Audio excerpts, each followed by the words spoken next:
Very good afternoon, everyone. Welcome to lecture number 21, 22 of CA Foundation Fast Track Batch Business Economics. चलिए production कर रहे थे हम लोग, ठीक है।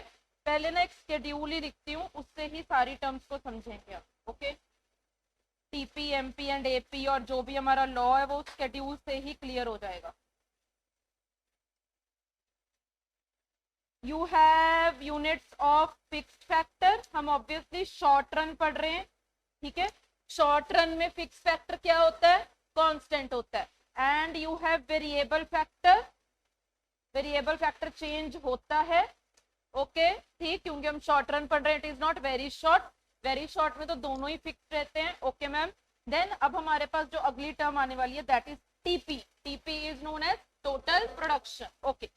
One fix factor, one variable factor, कुछ ना कुछ प्रोड्यूस करेंगे, ठीक है। सपोज करते हैं कि 2 यूनिट्स की प्रोडक्शन हो रही है, ओके।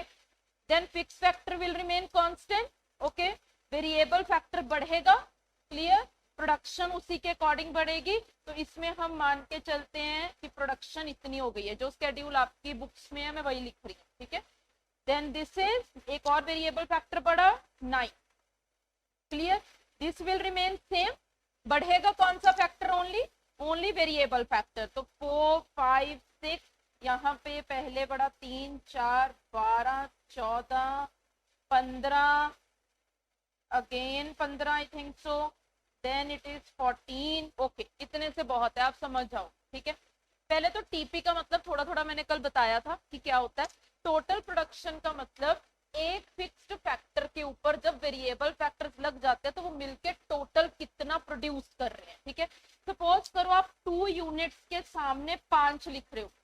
2 यूनिट्स के सामने 5 लिखने का मतलब ये है कि 2 लोगों ने मिलके 5 यूनिट्स की प्रोडक्शन की है। इट मींस इस 5 में ये वाला 2 भी क्या है? ऐड है, ओके। तो इनडायरेक्टली ये कुछ ऐसे है, क्लियर। अगर मैं 3 के सामने 9 लिखती हूँ तो ये जो 9 यूनिट्स की प्रोडक्शन है ये 3 लोगों ने मिलके की है, ये सिर्फ तीसरे की नहीं है। आपको मैंने यूटिलिटी वाले चैप्टर में भी बताया था कि जब हम मार्जिनल वर्ड यूज करते हैं तब वो एक एक यूनिट का होता है, ठीक है। लेकिन जब मैं टोटल वर्ड यूज करती हूँ तो सबकी मिलके होती है। तो यहाँ पे 3 लोगों की मिलके 9 है, तो इसका मतलब यहाँ पे पता क्या होगा? 2 + 3 + 4 ऐसे होगा, ठीक है, क्लियर। और ये जो 12 लिखा हुआ है ये कितने लोगों की है? सिर्फ 4th पर्सन की या 4 लोगों की है? ये 4 लोगों की है, ओके। आपको टीपी का मतलब समझ में आ गया, ठीक है। अब आते हैं हम लोग एमपी के ऊपर। मार्जिनल प्रोडक्शन का मतलब जब एक यूनिट और लगती है वेरिएबल फैक्टर की, ऑब्वियसली फिक्स फैक्टर तो लग नहीं रहा, तो प्रोडक्शन कितनी इंक्रीज होती है, प्रोडक्शन में कितना इंक्रीमेंट होता है, ठीक है। आई एम नॉट सेइंग, एक चीज लिख के दिखाती हूँ। मुझे बताओ जरा, फर्स्ट वेरिएबल फैक्टर की मार्जिनल प्रोडक्शन कितनी होगी? 2, 2 - 0, या आप इसको ब्लैंक भी छोड़ सकते हो, दोनों ही करेक्ट है, ठीक है। बहुत जगह पे पहली यूनिट की ब्लैंक छोड़ी जाती है, ओके है वो, ठीक है। वो इसलिए छोड़ी जाती है क्योंकि पिछला हम नहीं एज्यूम करते हैं कुछ भी, ओके। हमें नहीं पता कि पिछली यूनिट की क्या है, 0 यूनिट की कुछ होती नहीं है, इसलिए हम पहली यूनिट की एमपी नॉर्मली ब्लैंक छोड़ते हैं, ओके मैम। सेकेंड यूनिट की बताओ, 3। अब मुझे इस 3 का मतलब, पहले चलो हम पूरा लिख लेते हैं फिर हम इसका मतलब समझेंगे। थर्ड यूनिट की मार्जिनल, ऑब्वियसली हम क्या करते होते हैं? टीपी 1 और उससे पिछली वाली को माइनस करते हैं। आपको एडिशन पता चल जाती है कि यहाँ तक 5 थी, आगे जाके 9 हुई, टोटल कितना इंक्रीमेंट हुआ? 4 यूनिट्स का इंक्रीमेंट हुआ। तो this is 4, this is 3, this is 2, this is 1, 0, -1, clear. लेकिन अब इसका मतलब समझना, बहुत बच्चे इसको मिस इंटरप्रेट करते हैं। जब हम 3 यूनिट्स बोल रहे हैं कि बढ़ी है, इंक्रीमेंट हुए, ठीक है। अब आप क्या बोलोगे कि ये सिर्फ और सिर्फ सेकंड पर्सन के कारण हुआ है क्या? ये सिर्फ और सिर्फ सेकंड पर्सन के कारण हुआ है, ठीक है। मैंने 2 के सामने 3 लिखा है, ठीक है। इसका मतलब ये नहीं है कि ये 3 यूनिट्स की एडिशन सिर्फ और सिर्फ दूसरे बंदे की वजह से हुई है। एक एग्जाम्पल समझाती हूँ। सपोज करो कि एक पर्सन, यहाँ पे एक डायग्राम बनाती हूँ, एक कोई मशीन है, ठीक है। ये मशीन है आपकी, ये फिक्स फैक्टर है और ये बहुत बड़ा फैक्टर है, ये आपका शॉर्ट रन में चेंज नहीं हो सकता, ओके। ये एक वेरिएबल फैक्टर है, एक बंदा है जो इस पे काम कर रहा है, मशीन बहुत ज्यादा बड़ी है लेकिन जो ये पर्सन काम कर रहा है वो एक छोटा सा है, तो वो पूरी मशीन के ऊपर अच्छे से काम कर नहीं पा रहा, क्योंकि किस किस पार्ट को वो देखेगा, ठीक है, वो एक जगह पे ही खड़ा है, अगर वो हिलेगा तो ये वाला पार्ट खराब हो जाएगा, तो उसको वहीं पे खड़ा होना पड़ता है, ऐसे मान के चल, ठीक है। तो जब ये एक बंदा लगा हुआ है, ये फर्स्ट पर्सन लगा हुआ है, तो ये 2 यूनिट्स की प्रोडक्शन कर रहा है, ठीक है। अब हम क्या कहते हैं कि जब पहले पहले जो फिक्स्ड फैक्टर होता है वो अंडर यूटिलाइज होता है, सबको ये वाली पार्ट याद है, ठीक है। एक फिक्स फैक्टर है, जीके बहुत बड़ा है फॉर एग्जांपल, ठीक है, 3 फ्लोर्स है हमारे जीके के, यहाँ पे एक ही टीचर रख दिया, क्या वो अच्छे से काम कर पाएगा? कहाँ कहाँ घूमेगा, इस फ्लोर पे रहेगा, सेकंड पे रहेगा, या ऊपर जाएगा, क्या करेगा? प्रिंटिंग देखेगा, टीच करेगा, रिसेप्शन देखेगा, क्या नहीं कर सकते हो ना। मतलब GK is a fix factor and teacher is a variable factor, ठीक है। एक वेरिएबल फैक्टर इतने बड़े फिक्स फैक्टर को अच्छे से नहीं देख सकता, क्योंकि फिक्स फैक्टर बहुत बड़ा है, यही होता है, ठीक है। इसकी वजह से हमने क्या किया कि वेरिएबल फैक्टर एक और लगा दिया, क्लियर। इन दोनों ने मिलके, 1 और 2 ने मिलके कितने यूनिट्स की प्रोडक्शन की? 5 की प्रोडक्शन की, यही था ना, 2 लोगों के सामने तुमने 5 लिखा था ना, ठीक है। अब मेरा क्वेश्चन पता है क्या है आप लोगों को, कि ये जो 3 यूनिट्स का इंक्रीमेंट हुआ है, क्या ये सारे का सारा सिर्फ दूसरे बंदे ने किया है? 2 बंदों ने मिलके की है, दीज आर कॉम्प्लीमेंट्री, ये बहुत जरूरी है। अगर अब पहला बंदा हटा दूं, सिर्फ दूसरा बंदा रख दूं, क्या वो 3 यूनिट्स की प्रोडक्शन करेगा? अगर तुम ये बोलते हो कि सेकंड पर्सन 3 की कर रहा है, थर्ड पर्सन 4 यूनिट्स की कर रहा है, फोर्थ पर्सन 3 यूनिट की कर रहा है, तो तुम गलत हो, इसको ऐसे नहीं बोलना है। हम ऐसे बोलेंगे कि सेकंड पर्सन के आने की वजह से पहले पर्सन को भी थोड़ी हेल्प मिली और दोनों ने मिलके 3 यूनिट्स की प्रोडक्शन और की, ऐसे बोलोगे यहाँ पे, ठीक है। फिर जब मैं बोलती हूँ 4 यूनिट्स की और प्रोडक्शन हुई, इसका मतलब क्या है? 2 भी अभी बंदे कम थे, इतने बड़े फिक्स फैक्टर पे 2 बंदे भी कम थे, ठीक है। अंडर यूटिलाइजेशन है, आप एक चीज को बहुत अच्छे से यूटिलाइज, उसकी फुल कैपेसिटी पे यूटिलाइज नहीं कर पा रहे हो, ठीक है, पोटेंशियल जितना है उतना यूटिलाइज नहीं कर पा रहे, तो आपने एक फिक्स फैक्टर, वेरिएबल फैक्टर और लगा दिया। अब ये 3 जने मिलके कितने की प्रोडक्शन कर रहे थे? 9 की, ठीक है। अब तीसरा बंदा जब आया तो इसने वो पहले 2 बंदों की भी हेल्प की, तो तीनों की एफिशिएंसी इंक्रीज होगी ना। ऐसा थोड़ी है कि सिर्फ तीसरा बंदा ही बहुत एफिशिएंट था और उसने ही 4 यूनिट्स की प्रोडक्शन कर दी। अगर आपको याद हो ना, तो हम ना इसमें एक assumption लेके चलते हैं कि जितने भी वेरिएबल फैक्टर्स है वो इक्वली एफिशिएंट है। इक्वली एफिशिएंट का मतलब क्या है? जितनी मैं एफिशिएंट हूं उतना ही दूसरा टीचर एफिशिएंट है, उतना ही तीसरा टीचर एफिशिएंट है। अगर मैं इस पूरे शेड्यूल को गलत तरीके से पढ़ूं तो इसका मतलब है क्या है? पहला बंदा 2 यूनिट की कर रहा है, दूसरे बंदा 3 यूनिट्स की कर रहा है और तीसरा बंदा 4 यूनिट्स की कर रहा है, ये तो एफिशिएंसी में फर्क आ गया कि दूसरा बंदा ज्यादा एफिशिएंट है, वो 3 यूनिट्स बढ़ा रहा है, तीसरा बंदा और एफिशिएंट है, वो 4 यूनिट्स बढ़ा रहा है। गलत है ये सारे के सारे जितने भी वेरिएबल फैक्टर है। मुझे एक चीज बताओ, अगर दूसरा टीचर आ जाएगा, दूसरा टीचर आ गया कोई, तो वो अकेले जीके को चला लेगा, हम हट जाएंगे? नहीं, सारे टीचर्स को मिलकर चलाना पड़ता है।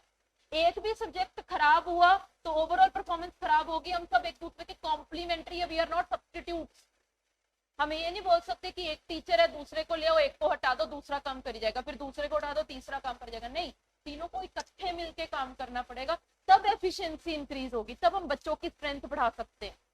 एक अकेला टीचर नहीं बढ़ा सकता। सिंपल, बिल्कुल ये भी वही है कि ये जो यार 3 यूनिट की एडिशन, मार्जिनल का मतलब एडिशन, दूसरे बंदे की आने की वजह से पहले बंदे को भी हेल्प मिली और उन दोनों ने मिलके 3 यूनिट्स की प्रोडक्शन को बढ़ाया। ये मतलब ये, यहाँ तक समझ में आता है? चलो पहले मैं ये डायग्राम कंप्लीट करती हूँ, फिर इसके बाद और समझाऊंगी। थर्ड पर्सन लगा, 9 यूनिट्स की प्रोडक्शन की, अभी भी फिक्स फैक्टर पे जगह है। अगर आपको डायग्राम ध्यान से समझ में आ रही है, अभी भी फिक्स फैक्टर पे जगह है, तो हम एक फोर्थ पर्सन भी लगा सकते हैं, ठीक है। अब यहाँ तक क्या था? यहाँ तक तो प्रोडक्शन अच्छी खासी हो रही थी, ठीक है, प्रोडक्शन की स्पीड अच्छी खासी थी। अभी भी फिक्स फैक्टर पे जगह है, मैं ये नहीं बोल रही कि प्रोडक्शन फॉल होनी शुरू हो जाएगी। अगर आप ध्यान से देखो तो 2 के बाद 5, 5 के बाद 9, 9 के बाद 12, बढ़ रही है टीपी, टीपी बढ़ रही है। लेकिन जब पर्सन बढ़ जाते हैं ना एक ऑर्गेनाइजेशन में, तो कहीं ना कहीं मैनेजमेंट की दिक्कत आ जाती है। ये तो प्रैक्टिकल है, ठीक है। क्या प्रैक्टिकल है? अब देखो यार, अगर टीचर ज्यादा हो जाएंगे या सब्जेक्ट ज्यादा हो जाएंगे तो जो हमारे रिसेप्शन पे बैठे हैं उनको सबको कोऑर्डिनेट करना कितना मुश्किल है। शेड्यूल ही रखना हमारे लिए तो इतना मुश्किल होता है। ये टीचर कहता है हमें ये टाइम नहीं चाहिए, वो टीचर कहता है हमें ये टाइम नहीं चाहिए। कोऑर्डिनेशन की दिक्कत। अगर 2 ही टीचर्स आ रहे हैं तो टाइमिंग की इतनी दिक्कत नहीं है, 4 है, 5 है, 6 है, अब आपके 8 सब्जेक्ट है, ठीक है। कहीं ना कहीं टीचर्स को कोऑर्डिनेट करवाना पड़ता है। कौन करवाता है? हम खुद तो कोऑर्डिनेट होते नहीं है, ठीक है। कौन करवाता है? रिसेप्शन पे बोलते हैं इसी टाइम पे आना है, ठीक है। तो इट मींस अगर पर्सन बढ़ जाएंगे 4, 5, अब मान के चलो कि 6, जब 4 पर्सन लगे तो यहाँ पे टोटल प्रोडक्शन हुई 12 की। जब 5th पर्सन लगा तो मैं प्लस प्लस क्यों कर रही हूँ? मैं प्लस प्लस क्योंकि मैं टीपी की बात कर रही हूँ, एडिशन इंक्लूडेड ये नहीं कर रही हूँ कि सिर्फ इस पर्सन की क्या है, सबको ऐड करके बात कर रही हूँ। जब 5th पर्सन हुआ तो टोटल प्रोडक्शन 14 पे पहुंच गई, प्रोडक्शन बढ़ रही है, ठीक है। जब तक प्रोडक्शन बढ़ती रहेगी हम पर्सन लगाते रहेंगे कि ठीक है यार कुछ तो बढ़ रहा है ना, ठीक है। जब 6th पर्सन आया, जब 6th पर्सन आया तो टोटल प्रोडक्शन हुई 15। यहां तक पहुंच गए हो आप, क्लियर? अभी भी क्या है, जो हमारे मैनेजमेंट है, सपोज करो किसी फैक्ट्री की कोई ओनर है, वो कहते हैं टीपी बढ़ रही है, मेरे को स्पीड से लेना देना नहीं है पर टीपी तो बढ़ रही है। क्यों? पहले थी कितनी? 2, फिर हुई 5, फिर हुई 9, 12, 14, 15, टीपी बढ़ रही है, ठीक है। स्पीड अभी वो नहीं देख रहा है, ओके। कहता मैं तो 7वां बंदा भी लगाऊंगा क्योंकि टीपी बढ़ रही थी, ठीक है। उसने 7वें बंदे को यहाँ पे घुसा दिया, हालांकि जगह नहीं थी। क्या होगा इस 7th पर्सन से? कुछ भी एक्स्ट्रा प्रोडक्शन नहीं होगी, बिकॉज ओवर क्राउडिंग हो चुकी है, यहाँ पे over utilization of fix factor हो रहा है। अगर देखो हमारे पास कोई भी फिक्स फैक्टर है, आप अपनी एक्टिवा की एग्जांपल ले लो, आप किसी भी चीज की एग्जांपल ले लो जो आपके पास है, उसको एक पर्सन यूज कर रहा है तो बहुत अच्छी चलती है, 2 जने यूज करेंगे फिर भी ठीक चलेगी। अब सारे आले वाले जो मोहल्ले वाले हैं उसी एक्टिवा को लेके जा रहे हैं, सपोज करो एक ही फिक्स फैक्टर है और सभी तुमसे चाबी मांगने आ जाते हैं कि यार दे दो हमें, दे दो। 6, 7, 8 सारे बंदे एक ही एक्टिवा चलाई जा रहे हैं, बताओ उस एक्टिवा का क्या हाल होएगा? वो एक दिन एवरेज दिन ही छोड़ देगी और खड़ी हो जाएगी एक जगह पे। सेम यहाँ पे भी सेम है, फिक्स फैक्टर सेम है, आपने एक्टिवा को चेंज नहीं किया लेकिन उसको चलाने वाले लोग चेंज हो जा रहे हैं, ठीक है। यहाँ पे भी क्या है, जब एक फिक्स फैक्टर को जरूरत से ज्यादा वेरिएबल फैक्टर यूज करेंगे ना तो उसकी एफिशिएंसी कहीं ना कहीं तो कम होगी ही होगी, ठीक है। एक लिमिट के बाद जाके वो सांस अपनी खत्म कर देती है कि यार बस अब मेरे में हिम्मत नहीं है, अब मैं काम नहीं करूंगा। तो सेम यहाँ पे भी हो रहा है, जब 7th पर्सन आया इसकी जगह नहीं थी तो इसने कोई भी अपनी एक्स्ट्रा, हम कहते हैं कि प्रोडक्शन को इंक्रीज नहीं किया, ठीक है। इस वजह से 7वें बंदे को मिला के भी प्रोडक्शन कितने की रही? 15। प्रोडक्शन देखो नहीं बढ़ी, ठीक है। अभी भी वो कहते हैं एक और बंदे को लगा के देखते हैं, उसको भी पता नहीं कहाँ पे घुसाएगा, चलो हम यहाँ पे घुसाते हैं 8वें बंदे को, ठीक है। अब ये पर्सन क्या है, इसके तो बैठने की भी जगह नहीं है, बेचारा चेयर मांग के साइड पे बैठा है, ठीक है। अब ये क्या हो रहा है, बाकी के 6-7 बंदे काम कर रहे हैं थोड़ा बहुत, ये 8वां बंदा बेचारा क्या है? वेला, बिल्कुल वेला, ठीक है। अब ये क्या करेगा? अब खुद को काम तो है नहीं, ठीक है। अब दूसरे जो काम कर रहे हैं उसको कोई कहानी सुनाएगा, कोई स्टोरी बताएगा, अपनी आप बीती बतानी शुरू कर देगा, जो बाकी हैं बड़े इंटरेस्ट से दिखाएंगे वो उसकी स्टोरी में। वो जितना काम कर रहे थे वो भी नहीं करेंगे। अब यहाँ पे ना इसका मतलब समझो जरा, 7 लोगों तक तो 15 की प्रोडक्शन हो रही थी, जहां पे 8वां आया ये 14 की कैसे हो गई? ये 14 की कैसे? अब कई लोग ये बोलते हैं कि प्रोडक्शन हमें माइनस होने लग गई है, प्रोडक्शन को निकाल के कहीं और रख दिया होगा, ठीक है। नहीं, इट मींस जब 8 लोग मिलके प्रोडक्शन कर रहे हैं तो उनकी इतनी एफिशिएंसी नहीं आ रही है, बिकॉज अगर जरूरत से ज्यादा वेरिएबल फैक्टर बढ़ा दोगे तो ओवर यूटिलाइजेशन होगी, फिक्स फैक्टर की क्राउडिंग ज्यादा हो जाएगी, मैनेजमेंट की दिक्कत होगी, लड़ाइयां शुरू हो जाएंगी उस जगह पे जाके कि तूने ठीक नहीं किया काम, तूने ठीक नहीं किया काम, ठीक है। तो दैट्स व्हाई जो आपकी टीपी है इस जगह पे जाके फॉल कर रही है, यहां तक तो क्या कर रही थी? इंक्रीज।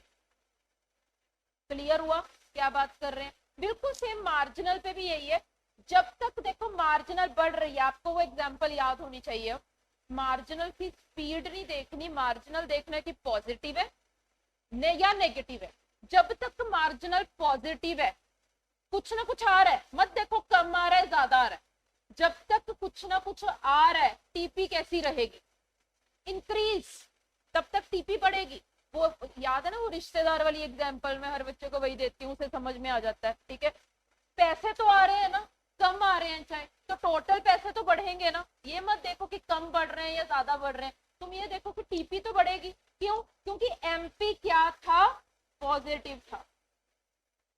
जब एमपी हुआ 0, एमपी बढ़ा नहीं, अगला रिश्तेदार कुछ नहीं आके दिया, तो टीपी कांस्टेंट, पैसे बढ़े ही नहीं, 15 रुपए थे 15 ही रह गए। अगला रिश्तेदार भुक्कड़ था, 1 रुपया ले गया, ठीक है। -1, देखो अब क्या होगा, जब एमपी हुई माइनस तब टीपी फॉल करेगी। बिल्कुल सेम टीयू एंड एमयू वाला रिलेशन है, रत्ती भर का अंतर नहीं। अब क्लियर हो गया, ठीक है। अब आ गया AP, very important concept AP का। कंफ्यूजन है एमपी और एपी में, बहुत ज्यादा गंभीर कंफ्यूजन है ना। एपी देखते हैं जरा क्या होता है। एपी का formula TP divided by L ले लो, लेबर ले लो। एवरेज आपने स्टैट्स में पढ़ी हुई है। एवरेज का मतलब क्या होता है कि आप टोटल को ना इक्वली डिवाइड कर दो, किसी को ज्यादा नहीं देना, किसी को कम नहीं देना। एक और एग्जांपल देके दिखाती हूँ आपको। सपोज करो अब ये मेरे पास ये वाली लाइन को एग्जांपल लेके आपको बता रही हूँ। इन्होंने प्रोडक्शन की, ये फर्स्ट मेरा वेरिएबल फैक्टर है, तुम्हें नहीं ले रही हूँ, ठीक है, पीछे वाले को, ओके। तुम सो फर्स्ट वेरिएबल फैक्टर है, तो उसने प्रोडक्शन की 2 यूनिट्स की, ठीक है। फिर ये आए, मतलब अब 2 जुड़ गए, कितने की टोटल प्रोडक्शन हुई? 5 की। अब ना क्या हुआ, ये कहते हैं कि यार मेरी वजह से ना उसकी एफिशिएंसी बढ़ी और हम दोनों ने 3 यूनिट्स और बढ़ाई। यही हुआ, उन्होंने 2 की थी पहले फैक्टर ने, दूसरे की वजह से 3 बढ़ी, तो टोटल कितनी बढ़ गई? 5, ठीक है। फिर एक फैक्टर और आया, उसकी वजह से 4 और बढ़ी, तो टोटल कितनी हुई? 9। अब ना ये सब लड़ रहे हैं, वो कहता मैंने 2 की, ये कहती मैंने 3 की, मेरी वजह से 3 की हुई, वो कहती मेरी वजह से 4 की हुई, तुम्हारी एफिशिएंसी बढ़ गई। This is marginal. जब हर बंदा अपनी अपनी बात करता है कि मेरी वजह से कितनी कितनी एफिशिएंसी बढ़ी। अब मैं क्या कहती हूँ, मुझे लेना देना नहीं है कि तुम्हारी वजह से कितनी एफिशिएंसी बढ़ी या तुम्हारी वजह से कितनी एफिशिएंसी बढ़ी। तुम मुझे ये बताओ कि तुम दोनों जने मिलके कितने की प्रोडक्शन कर रहे हो? तुम बोलोगे 5। अच्छा, बोलने ही लगे थे कि मेरी वजह से 2 की और मेरी वजह से ना 3 की हुई। मैंने कहा मेरे को लेना देना नहीं है। वो कंसेप्ट किसका था? वो मार्जिनल का था। मैंने कहा मुझे तो टोटल बताओ। ये दोनों मुझे कहते हैं यार मैम 5 ले लो। मैंने कहा बस ऐसा करो, 5 को ना इक्वली डिवाइड कर लो, 2 3 छोड़ो, 2.5 रख लो। This is average, this is average. अब उनकी वजह से कितने की प्रोडक्शन एफिशिएंसी टोटल कॉम्प्लीमेंट्री करके कितने की बढ़ी थी? 4 की, ठीक है। वो कहते हैं मैम मेरी वजह से 4 की बढ़ी थी, इन दोनों की भी एफिशिएंसी में फर्क आया था। मैंने कहा मेरे को लेना देना नहीं है, वो मार्जिनल का कंसेप्ट है। तुम मुझे ये बताओ तुम तीनों जने मिलके कितने की कर रहे हो? ये कहते हैं 9 की कर रहे हैं। मैंने कहा 2 3 4 छोड़ो, सब जने इक्वली डिस्ट्रीब्यूट कर लो, तुम भी 3 रखो, तुम भी 3 रखो, तुम भी 3 रखो। This is average. समझ में आया? Difference between MP and AP समझना बहुत बहुत ज्यादा जरूरी है। एमपी भी 1 यूनिट का होता है, एपी भी 1 यूनिट का होता है, लेकिन एमपी एक्चुअल होता है कि एक बंदे की वजह से कितनी टोटल एफिशिएंसी बढ़ी। एवरेज एक्चुअल नहीं होता है। एवरेज क्या? एवरेज का मतलब जस्ट एस्टिमेट। जैसे हम कहते हैं पर कैपिटा इनकम वाला कंसेप्ट आपने पढ़ा हुआ है, ठीक है। पर कैपिटा इनकम अगर मैं बात करूं कि इंडिया की पर कैपिटा इनकम 10,000 है, तो इसका मतलब यह है कि हर बंदा 10,000 कमा रहा है? No, that is an average, that is an estimate. कोई 12 भी कमा रहा होगा, कोई 8 भी कमा रहा होगा, कोई 5 भी कमा रहा होगा, कोई 20 भी कमा रहा होगा। ऐसे करो, हाँ, ठीक है। Now AP means AP is not actual, it is only estimate। होता पर यूनिट ही है। इसकी डेफिनेशन भी यही होती है, total production per unit of variable factor. Okay, अगर हम इसको निकालें तो कैसे निकलेगा? 2 डिवाइडेड बाई 1 2, 2.5 3 3, देन निकालो यार इसको, हाँ देख के बोल दो, है ना। चलो आगे, ओके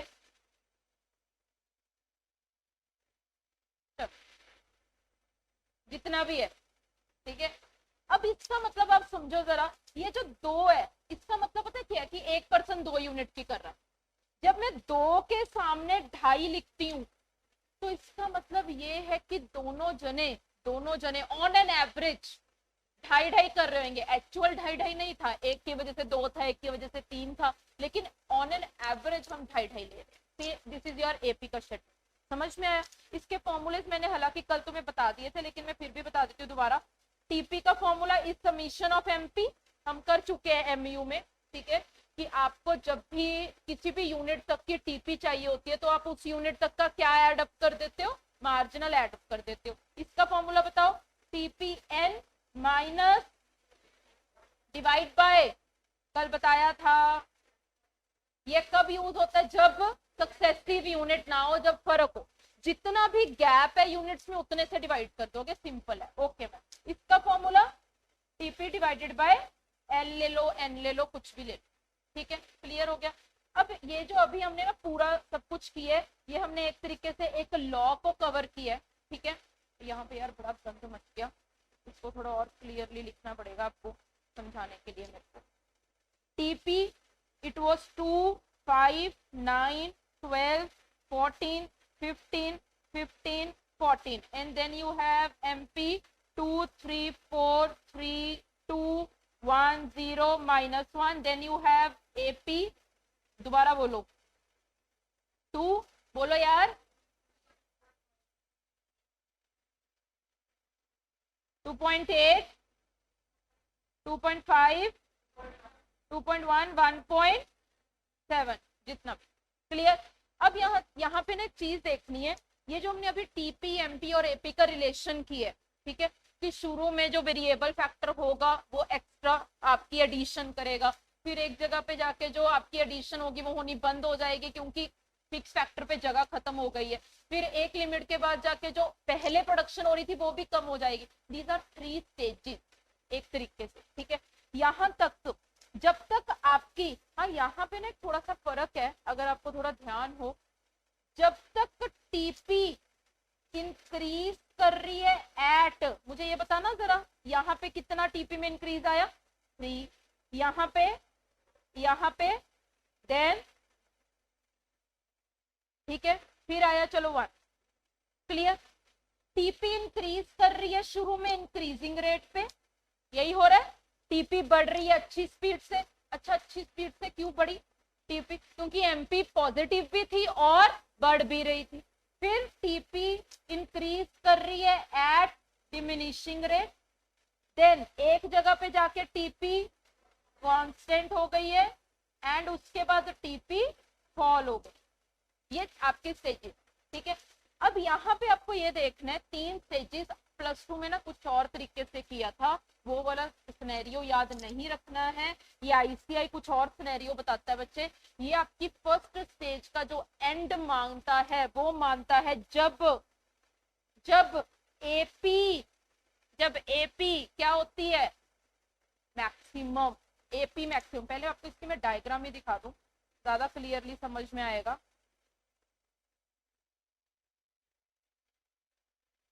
ये देखो आपको स्टेजेस दिख रही हैं। फर्स्ट स्टेज पे देखो टीपी बढ़ रही थी, ठीक है, लेकिन इन्होंने बीच में हल्का सा यहाँ पे ना बेंड डाला है, थोड़ा सा फर्क है। ये फर्क क्या है, क्योंकि फर्स्ट स्टेज में टीपी अपनी डायरेक्शन 2 बार बदलता है। सबसे पहले जो टीपी का इंक्रीज रेट रहता है वो कैसा रहता है, इंक्रीजिंग, ठीक है।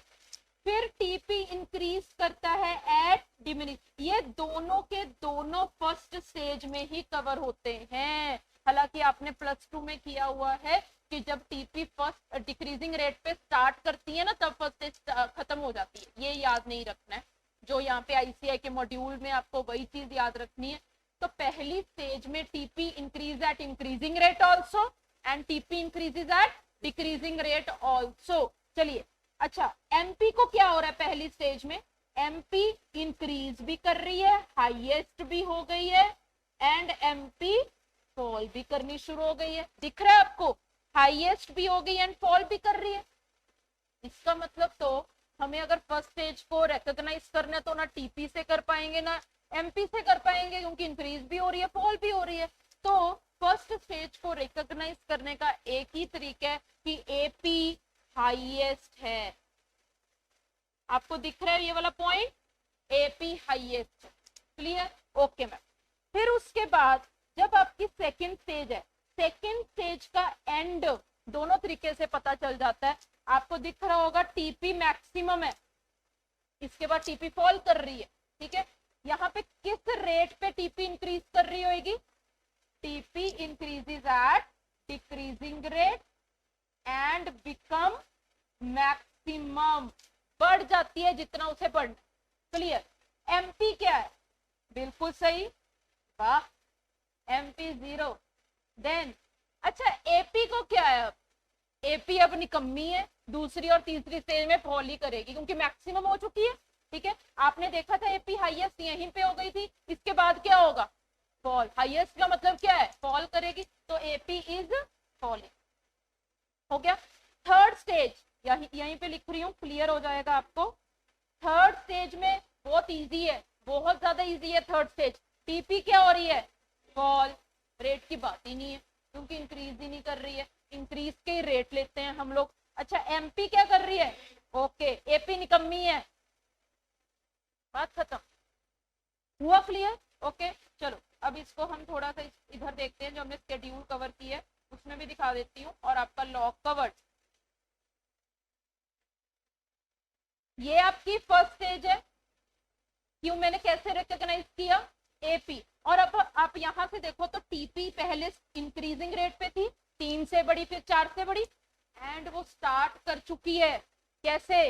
इंक्रीज तो कर रही है लेकिन अब रेट डिमिनिश हो गया। Okay ma'am.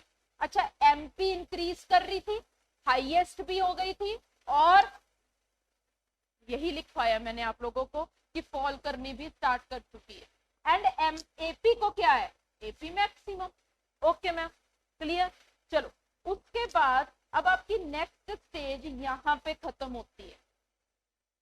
कहां पे? आपका टीपी इंक्रीज कर रहा था, कौन से रेट से?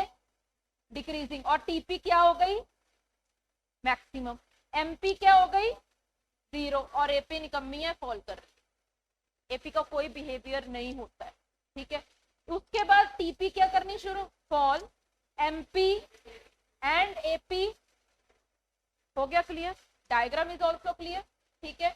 यहाँ पे अब एक चीज और ध्यान रखिएगा, TP and AP can never be negative. TP का मतलब क्या है? कि कुछ भी प्रोडक्शन नहीं हो रही।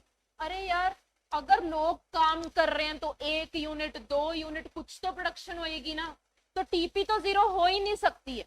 अच्छा एपी का फॉर्मूला भी हमने क्या किया था? TP by N, N is number of variable factor. अच्छा जब टीपी ही 0 नहीं है, एपी के 0 होने का एक ही चांस है। एपी कब 0 आएगा? जब ये हो जाए।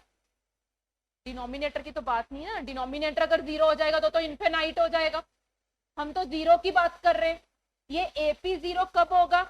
जब न्यूमिनेटर 0 होगा। टीपी 0 हो सकती है कभी? नहीं, 0 ही नहीं होएगी तो नेगेटिव कहां से होएगी? नेगेटिव होने के लिए 0 से क्रॉस होना पड़ता है। क्या एमपी नेगेटिव होता है? एमपी ही एक लौती चीज है जो नेगेटिव होती है हर जगह पे। यूटिलिटी ले लो, प्रोडक्शन ले लो, ठीक है। हम आगे देखेंगे कि क्या होता है। यहां तक क्लियर हुआ? This was your law. अच्छा वेरिएबल प्रपोर्शन का लॉ क्यों बोला जाता है? 1:1, 1:2 मैंने ऊपर लिखा था ना, ये देखो 1:1, 1:2, 1:3, 1:4। प्रपोर्शन कैसा है? वेरिएबल।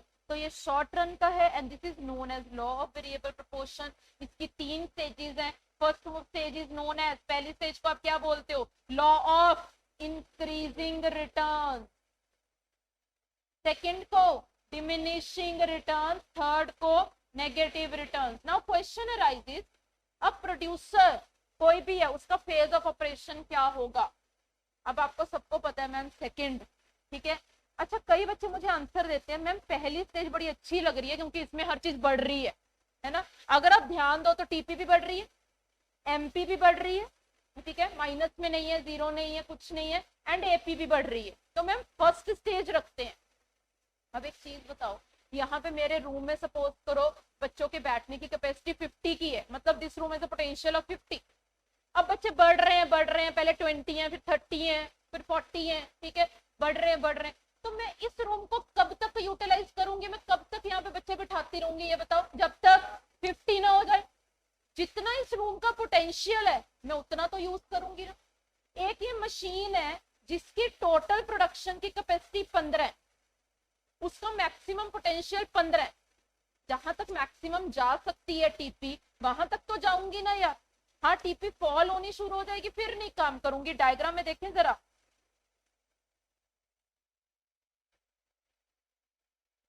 ये देखो, यहाँ पे बच्चे कहते हैं मैम यहीं पे स्टॉप करो। क्यों स्टॉप करें, इसके बाद भी तो टीपी के बढ़ने के चांसेस हैं, मतलब अभी पोटेंशियल है मेरी मशीन में कि वो और कम कर सकती है, ठीक है। मैं क्या बोलती हूँ कि जब तक मेरे फिक्स फैक्टर का पूरा पोटेंशियल खत्म नहीं हो जाता मैं तब तक उसको यूटिलाइज करती रहूंगी। तो it means your phase of operation is second, because इसका एक ही कारण है, because TP becomes maximum in second stage. सीधी सी बात, क्लियर हो गया, ठीक है। This was your law of variable proportion. मैं दिखा देती हूँ कहाँ कहाँ क्या क्या लिखा हुआ है। पहले तो ये आपकी 3 छोटी छोटी सी यूनिट्स हैं। सबसे पहले क्या था, टीपी, ये ओके, चलिए। Then is your AP, AP का फॉर्मूला क्लियर सबको, चलिए। Then is your MP, MP का भी फॉर्मूला क्लियर। देन स्टार्ट होता है लॉ ऑफ वेरिएबल प्रोपोर्शन। इसकी असम्पशंस देख लो, कई बार इसमें से क्वेश्चन आ जाता है। ये देखो शॉर्ट पीरियड पे लगता है, ओके मैम। हाँ, ये बड़ा इंपॉर्टेंट पॉइंट है, एटलीस्ट वाला पॉइंट बड़ा जबरदस्त है। वहां पे ना ये कहते हैं कि ये शॉर्ट रन का ना फंक्शन तब लगता है जब 1 फैक्टर फिक्स्ड और 1 फैक्टर कांस्टेंट, 1 फैक्टर वेरिएबल हो। गलत है, वहां पे ये लिखा होना जरूरी है कि एटलीस्ट एक फैक्टर तो फिक्स्ड हो ही हो। फिक्स्ड फैक्टर के साथ एटलीस्ट वर्ड लगाना चाहिए, तब तुम उस एमसीक्यू को टिक करोगे। और वेरिएबल जितने मर्जी होते रहे, क्लियर, ओके। चलो, प्रोडक्शन कैसे इंक्रीज कर सकते हो, ओके। चेंज इन टेक्नोलॉजी नहीं करना है, मैंने आपको कल ही बता दिया था, ठीक है। फिर हमारा वो प्रोडक्शन फंक्शन गलत हो जाएगा, okay. All unit of variable factors are, अभी बता दिया, ठीक है, कि सारे के सारे बंदे जितने भी लगा रहे हो सब इक्वली एफिशिएंट है। कोई एक से ज्यादा ये नहीं बोल सकते हो, दूसरा फैक्टर लगाओगे तो वो ज्यादा एफिशिएंट है, तीसरा फैक्टर लगाओगे तो वो और ज्यादा एफिशिएंट है, ऐसा नहीं करोगे आप लोग, okay ma'am. Only physical input and output are consider, ये भी मैं बात कर चुकी हूँ। अगर आप इनटेंजिबल चीजों की बात करोगे तो उसको मेजर करना मुश्किल है, ओके, ठीक है। चलिए, फर्स्ट स्टेज को हम क्या नाम देते हैं, लॉ ऑफ इंक्रीजिंग रिटर्न। और इसके ये सारे कारण लिखे हुए हैं क्योंकि इसमें फिक्स फैक्टर की बहुत अच्छी यूटिलाइजेशन होती है और वेरिएबल फैक्टर की भी अच्छी यूटिलाइजेशन होती है, एंड कोऑर्डिनेशन कैसी है, अच्छी है, ओके। बिल्कुल सिमिलर तरीके से इन्होंने सेकंड और थर्ड स्टेज भी लिखी हुई है, ये आप रीड कर सकते हो बच्चे, ओके। डायग्राम मैंने आपको समझा दी है एंड स्टेज ऑफ ऑपरेशन भी मैंने आपको बता दिया। कौन सी स्टेज होती है, second, okay. Coming to the relation, TP MP, TP MP AP relation नहीं पूछते हैं, रिलेशन पूछते हैं एमपी एंड एपी का। Always and always 80% of chances है एमपी एंड एपी में से क्वेश्चन आता है, क्योंकि बाकी तो बच्चों को आता ही होता है, सिर्फ एमपी और एपी में ही कंफ्यूजन होती है। चलो, टीपी एंड एमपी का आई डोंट थिंक सो करवाने की जरूरत है, because it is exactly same as TU and MU. एक बार देख लो, जब आपकी एमपी बढ़ रही है, टीपी इंक्रीजेज एट, टीपी अभी एमपी अभी पॉजिटिव है लेकिन फॉल कर रही है, तो टीपी बढ़ेगी तो सही, बिल्कुल सही। एमपी 0 है, टीपी मैक्सिमम, एमपी फॉल कर रही है, सॉरी एमपी नेगेटिव है तो TP fall, clear, okay. This is very easy, बिल्कुल सेम जैसे कि हमने टीयू एंड एमयू का किया था। मुझे जो आपको पॉइंट बताना है वो ये वाला है, एमपी एंड एपी का है, बिकॉज यही जबरदस्त है सबसे। अच्छा, 2 चीजें हमने ना अभी कवर की, एमपी एंड एपी दोनों ही एक एक यूनिट के बारे में बताती, ठीक है। लेकिन एमपी क्या होता है, एक्चुअल, एंड एपी क्या होता है, एस्टिमेट। और अगर तुम अपना स्केड्यूल देखोगे ना तो जो चेंजेस एमपी में आती हैं वो ज्यादा आती हैं। कैसे, तुम्हें वो स्केड्यूल याद होगा, 2 3 4, फिर 3, फिर 2, मतलब बड़े बड़े चेंजेस आ रहे हैं। यहाँ पे क्या था, 2 2.5 आई थिंक सो, फिर 3, फिर 3, ऐसे ही था कुछ कुछ, है ना। फिर आगे भी 2.8 था, ओके। देखो दोनों ही एक एक यूनिट के हैं और दोनों में ही अगर हम देखें तो शुरू में इंक्रीज हो रहा है, 2 से 3, 3 से 4, दोनों में इंक्रीज हो रहा है, लेकिन जो इंक्रीज का रेट है वो एमपी का फास्टर है। कारण क्या है? वो एक्चुअल है, ठीक है। और एपी क्या है? एपी सारी चीजों के टोटल को डिवाइड किया हुआ है, ठीक है। इसके लिए एक बड़ी अच्छी एग्जांपल मैं देती होती हूँ हमेशा क्लास में। यार आप अकेले पढ़ रहे हो, फॉर एग्जांपल कोई आपके साथ नहीं बैठा, ठीक है, तो आपकी स्पीड सिर्फ आपके ऊपर डिपेंड करती है। ओके, आप बताओगे मैंने आज 2 पेजेस कर लिए, मैंने आज 3 पेजेस कर लिए, मैंने आज 4 पेजेस कर लिए, because you are not dependent on anyone else. Okay, वो एमपी है कि जो अपनी अकेले चलती जा रही है, चलती जा रही है। एपी में क्या है? एपी में ये होता है कि यार बुक तो खोल ली है, लेकिन जब तक दूसरा फ्रेंड आएगा नहीं ना, तब तक पढ़ना स्टार्ट नहीं करेंगे, क्योंकि सबको साथ में लेके चलना होता है। यही होता है ना। क्या करते हैं हम इसमें? टीपी को डिवाइड करते हैं एन से, कि जितनी टोटल प्रोडक्शन है उसको डिवाइड करना है। एपी को पिछली यूनिट्स को भी साथ में लेके चलना पड़ता है, because AP is dependent on TP. AP का जो इंटायर फॉर्मूला है वो टीपी के ऊपर डिपेंड करता है, ठीक है। अपने इसका कोई वजूद नहीं है एपी का। ओके, हम यहाँ पे क्या कहते हैं कि एपी निकलेगा ही तब जब तुम्हें टीपी पता होगा, ठीक है। एक बार यहाँ पे देखना जरा। हाँ, नहीं, चलो कोई बात नहीं, ऐसे बताती हूँ। हमारे पास ना टीपी था, कितना कितना था? 2, 5, 9, इतने से ही बताती हूँ। मार्जिनल में क्या था कि दूसरे बंदे ने बता दिया कि हाँ मेरी वजह से 3 की प्रोडक्शन बढ़ी, तीसरे बंदे ने बता दिया मेरी वजह से 4 की प्रोडक्शन बढ़ी। ओके, अब एपी बेचारा फंस गया। एपी में क्या था? पहले पर्सन की वजह से तो 2 की बढ़ी थी, बात खत्म, तब वो अकेला था। जब एपी 2 यूनिट्स की बतानी थी, तब इसको किस बंदे को साथ में लेना है? वो पिछले वाले को भी देखेगा, वो बोलेगा तू अपनी भी बता यार, क्योंकि तेरी भी चाहिए और मुझे अपनी भी चाहिए, और दोनों जनों को मिलके इकट्ठे डिवाइड करना है। एमपी में क्या था? मैं आई और मैंने अपनी प्रोडक्शन बता दी और मैं चली गई। एपी में क्या है? मेरी प्रोडक्शन तो मुझे पता है कि हाँ 3 की ज्यादा हुई है, मुझे पिछले वाले को भी पूछना पड़ेगा कि यार तू भी अपनी बता कि तेरी कितनी। वो कहता 2। मैंने कहा यार दोनों को एड अप करना पड़ेगा, 5 होगा, इक्वली डिवाइड करेंगे तो स्पीड क्या हो जाएगी? स्लो। एपी की स्पीड हमेशा स्लो रहती है देन एमपी। अब इसकी डायग्राम देख लो जल्दी से। सबसे पहले आप इसमें एमपी की डायग्राम बनाओ। मैं हमेशा जब भी लेक्चर देती हूँ इस टॉपिक का, तब मैं हमेशा बोलती हूँ अगर क्वेश्चन आए इस टॉपिक पे draw diagram, it will hardly take 10 to 20 second, but वो आपका 1 नंबर बचा लेगा, क्योंकि आप कभी भी दिमाग में रखे इस आंसर को सही नहीं मार्क करोगे। बहुत सारे घपले हैं इस डायग्राम में, ठीक है। एमपी बना लिया, ठीक है। एपी को पता है कैसे बनाना है? इसके हाईएस्ट से इंटरसेक्ट करवा के फिर नीचे चले जाते, ये करना है बस, ठीक है। क्या किया? जहां पे एपी हाईएस्ट है या जहां पे दोनों इंटरसेक्ट कर रहे हैं वहां पे एपी हाईएस्ट होगा। जहां पे दोनों इंटरसेक्ट कर रहे हैं वहां पे एपी हाईएस्ट होगा। आपको ये डायग्राम याद रखना। आप इस डायग्राम में देखो जरा क्या हो रहा है। अगर एमपी ज्यादा है एपी से, देखो इस पूरी स्टेज में एमपी ज्यादा है एपी से, यहां तक एपी इंक्रीज करेगी, यहां तक एपी। इसका मतलब समझाऊं? एमपी का मतलब क्या है कि हर अगला बंदा जब आ रहा है तब वो एफिशिएंसी को बढ़ा रहा है पुराने बंदे की भी, ठीक है। एवरेज कैसी होगी? जब टीपी ही बढ़ रही है। एमपी जब तक इंक्रीज हो रही है या जब तक पॉजिटिव है तब तक टीपी कैसी होती है ये बताओ? स्पीड छोड़ो, एमपी इंक्रीज कर रही थी, फिर एमपी फॉल कर रही थी लेकिन पॉजिटिव थी, ठीक है। मतलब कुछ ना कुछ तो एमपी आ रही है, चाहे ज्यादा रेट पे आ रही है चाहे कम रेट पे आ रही है। टीपी की कैसी है स्टेज? टीपी तो बढ़ रही है। अब एक चीज बताओ, जब टीपी बढ़ रही है तो एवरेज कैसी होगी? जब टीपी बढ़ रही है, जब टोटल प्रोडक्शन ही बढ़ रही है, तो सबके पास जो कंट्रीब्यूशन आएगी वो भी कैसी आएगी? ज्यादा ही आएगी ना। एक बंदा 2 रुपए लेके आया, दूसरा बंदा 3 रुपए लेके आया, फिर तीसरा बंदा 4 रुपए लेके आया, मतलब टोटल पैसे तो बढ़ रहे हैं ना। चाहे कम कम पैसे लेके, अगला बंदा फिर 2 रुपए ले आया, फिर 1 रुपया ले आया, चाहे कम पैसे लेके आ रहे हैं लेकिन टोटल पैसे तो बढ़ रहे हैं ना। जब उनको तुम डिस्ट्रीब्यूट करोगे तो वो भी तो बढ़ेगा, सीधी सी बात है। तो जब तक यहां तक नहीं पहुंचते तब तक एपी कैसी है? इंक्रीज। क्लियर? फिर उसके बाद क्या है? एक स्टेज के बाद जाके जब एमपी आपकी फॉल कर रही है, एमपी फॉल होने का मतलब क्या है कि जो अगला बंदा आ रहा है ना, अब वो पैसे बहुत कम लेके आ रहा है, ठीक है, तो मतलब टोटल में जो इंक्रीज हो रहा होगा वो ज्यादा नहीं हो रहा होगा, यही मतलब होता है।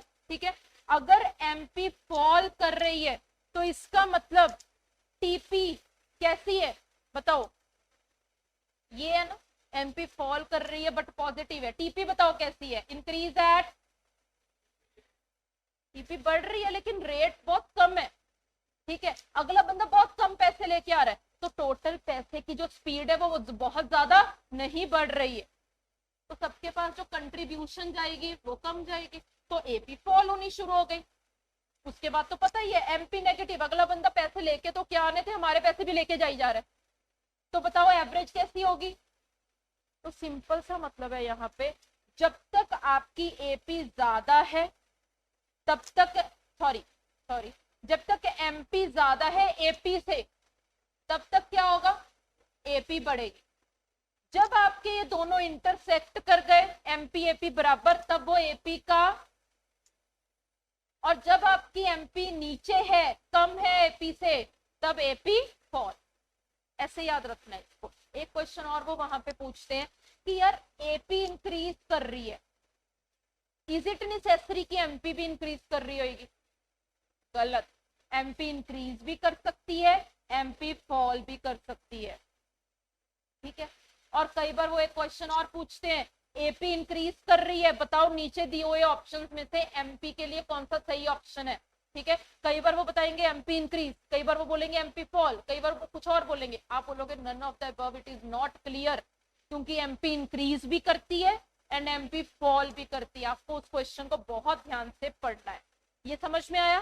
ठीक है, and the last relation is TP and AP. बहुत सिंपल है, मैंने अभी आपको ये चीज इसी में क्लियर कर दी। जब तक टीपी की स्पीड बहुत अच्छी चल रही है आपकी एपी बढ़ती है, जब टीपी आपकी फॉल होनी शुरू हो जाएगी, टीपी ही नहीं बढ़ रही तो एपी कहां से बढ़ जाएगी, एपी भी फॉल करेगी। क्लियर? ओके, एंड लास्ट, ये आप automatically law of variable proportion में कर चुके हो, जो अभी हमने सारा लॉ ऑफ वेरिएबल प्रोपोर्शन की है, टीपी एमपी एपी, ये सारे का सारा लॉ ऑफ वेरिएबल प्रोपोर्शन ही है, कुछ भी फर्क नहीं है। यही तीनों डायग्राम्स बनी हुई थी ना उसमें, टीपी एमपी एपी, कि पहले टीपी की स्पीड ऐसी है, एमपी की ऐसी है, बिल्कुल सेम है। यहां तक आपको रीड करके आना है। Tomorrow will start with law of returns to scale, hopefully कल क्लास हो। Okay, thank you very much, bye bye, take care.